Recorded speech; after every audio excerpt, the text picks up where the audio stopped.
Okay, continuing with slope-intercept form.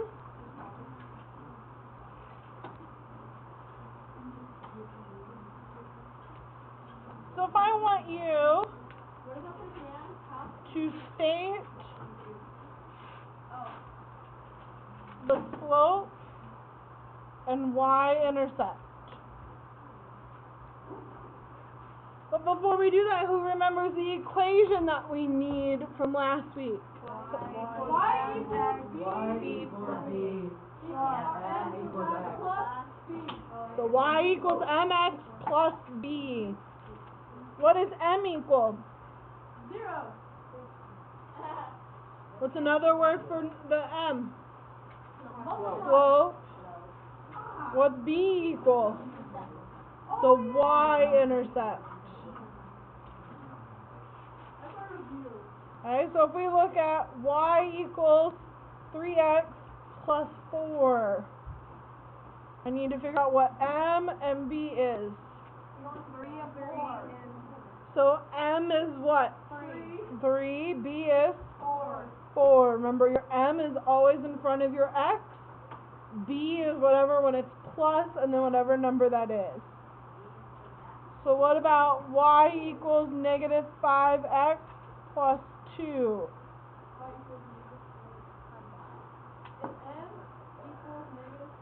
M equals negative 5. B equals 2.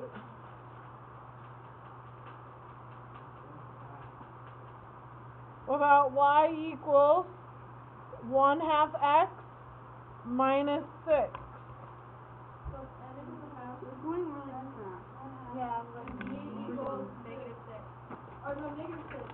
Alright, so with this one, with the minus in the middle, remember we used keep, flip, change? So we kept this whole first thing with x plus a negative 6. So m equals 1/2. B equals negative 6. Questions on those? So look in front of your x, look at the n for the plus sign. Well, let's look at this. What if I have y minus 2x equals 8?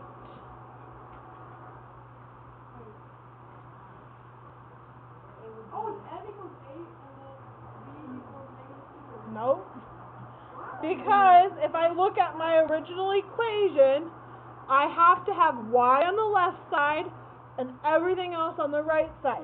So if I drew my line to separate my two sides, do I have y by itself? No. Think of it as boxing your y. How do I get rid of this negative 2x? Add 2x on both sides. So I have y is equal to, can I take 8 plus 2x? So I would have 2x plus 8. Those are not the same terms, so I cannot combine them. Now can I find my m and my b? What is my m? M equals 2. B equals 8. Okay? So you have to have y by itself on the left side. Let's try another one. Let's say we have 3x plus y equals negative 4. And again, I'm trying to find m and b. So first thing I want to ask myself, do I have y by itself on the left side? No. No. So I'm going to box that in. How do I get it by itself? Minus 3x. Can I combine my negative 4 and my negative 3x? No. And I want my x first, so I have y equals negative 3x minus 4. But I have this minus in the middle, so what should I do? Keep, flip, change. So m equals negative 3, b equals negative 4. Questions on those? Have to get y by itself on the left side. about if I ask you to write an equation in slope-intercept form?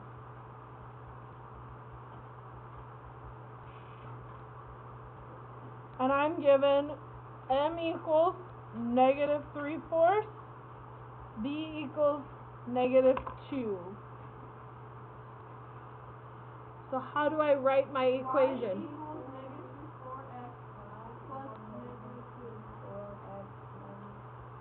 Plus -2. Why did I put the -2 in parentheses?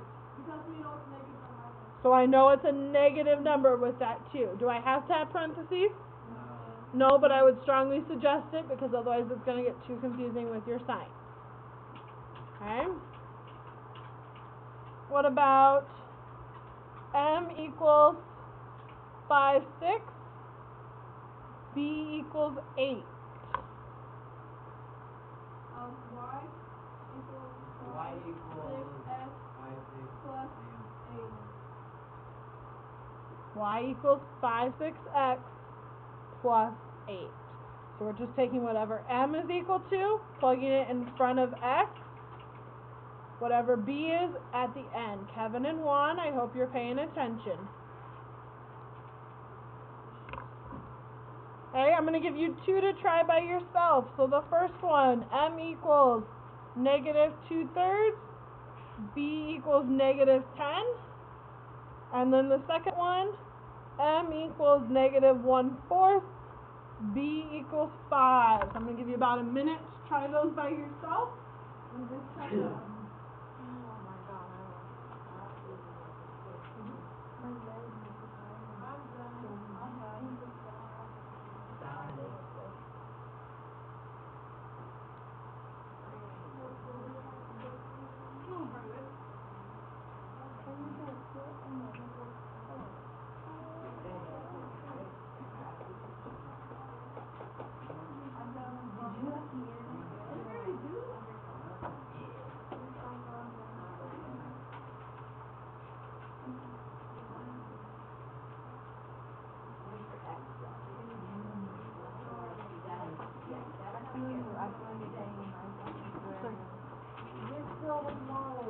Okay, for the first one, what's your equation? Y equals -2/3x plus -10. So y equals -2/3 x plus -10. The last one, what should it be? Y equals -1/4 x plus 5. How many of you got both of those correct? Nice job. Okay, let's look at the worksheet I just passed out to you. And I want you to go to number 10. Number 10 on your worksheet.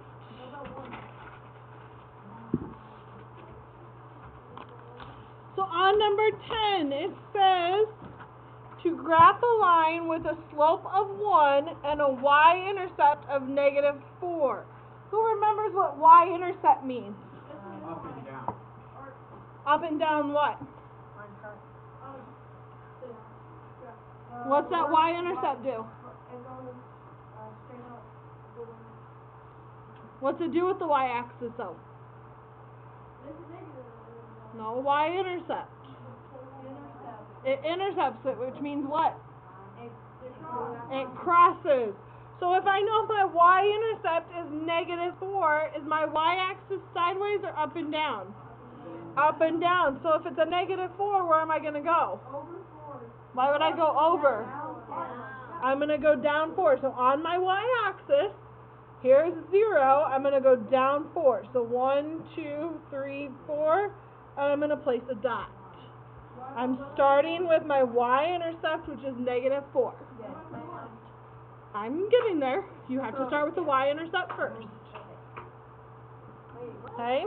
Your slope, if I just have a whole number, how can I take a whole number and change it to a fraction? So my slope would be 1/1.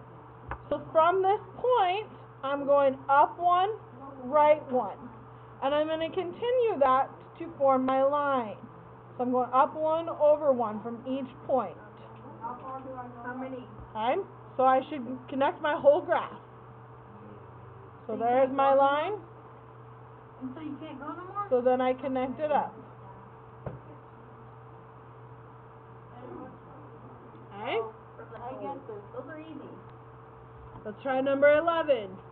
Graph a line with a slope of 2 and a y-intercept of -3. So I'm going down 3. So 1, 2, 3. There's my point. Up 2, then what? Over 2. Over how many? 2. 1. Remember, it's 2 over 1. Wait, everything has to be over 1, right? It's gotta be, everything's over 1, right? Whenever it's a whole number. Uh, Okay, so they don't give you a fraction for your slope, so it's over 1. Okay, so keep going, 2 over 1. Up 2 over 1, up 2 over 1. Okay, so there's your line.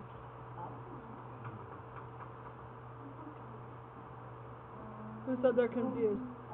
Okay, so we started at our y-intercept of -3. Y-intercept means it's where it's crossing the y-axis, which is up and down. So I started at -3. My slope, whenever it's a whole number, it goes over 1. So I go up 2 over 1, and I just do a dot. Then I keep going up 2 over 1, and I keep doing it. Alright, number 12. Graph a line with a slope of 1/3 and a y-intercept of 1. Where am I starting at? 1. I'm starting at +1. So there's my dot. Up 1, and then what? Over 3. Hold on. And then up 1? Okay. You can't do it again.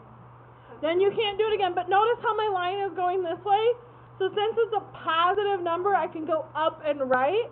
But it also means I can go down and left. Whoa.